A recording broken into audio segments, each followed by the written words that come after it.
critics are urging the palace to disclose the details and conditions of loans and agreements that were signed.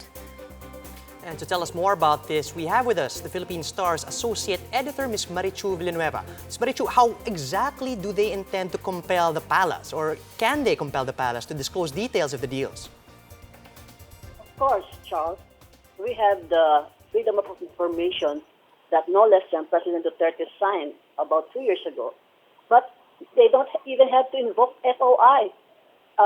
In fact, it came out already at the Philippine Star last Saturday or Sunday about the details of that 12.6 billion worth of trade and investment deals.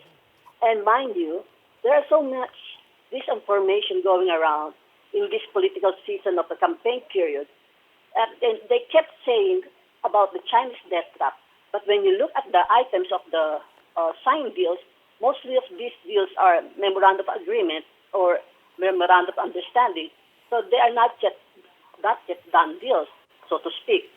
And many of these big-ticket items in particular are about power projects, and it involves private sector and not government, mind me. So I was wondering, where is the debt trap coming from? They keep saying about the Sri Lanka experience, about the Hambantota fear.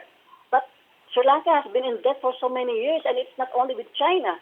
And we are also, like Sri Lanka, Philippines also has a lot of debt, but we are managing it, unlike the case of Sri Lanka.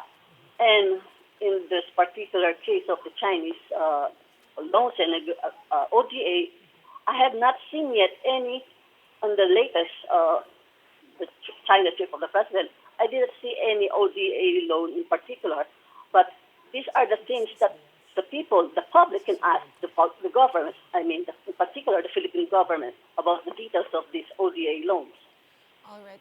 Marichu, hi, this is Sean. I just wanted to ask you, I noticed the same thing. There were mostly MOUs between the private sector and the private sector in China as well. No big ticket infra projects or anything like you mentioned.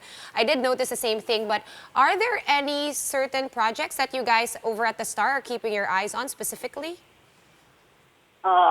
At the Star, we already came up with it.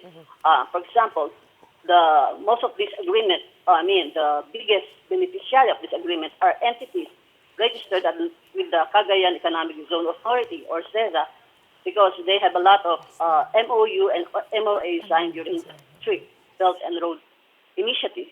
And one of them included a textile industrial park in CEZA in Cagayan with the Guanan Group of China. They will set up an textile industrial park in CEZA. Another contract finalized was the proposed 250 megawatt South Pulangi hydroelectric power plant project in Damulog, Bukidnon. The project will be developed by Pulangi Hydropower Corp, and that's a private sector, and China Energy Company Limited, that perhaps can be Chinese government companies, aims to improve power supply reliability and resilience in the country, particularly Mindanao.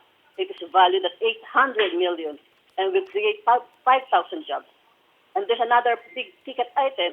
Filipino conglomerates, Transzen Group, entered into an agreement with China Power Investment Holdings for their hydro and renewable power plants, cumulatively valued at around $1.5 billion to $2 billion, and expected to create 1,000 jobs.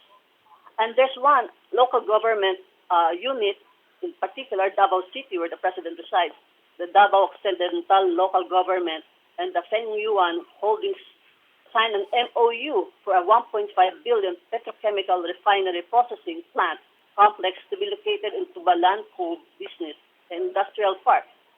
The project is estimated to require 500 workers.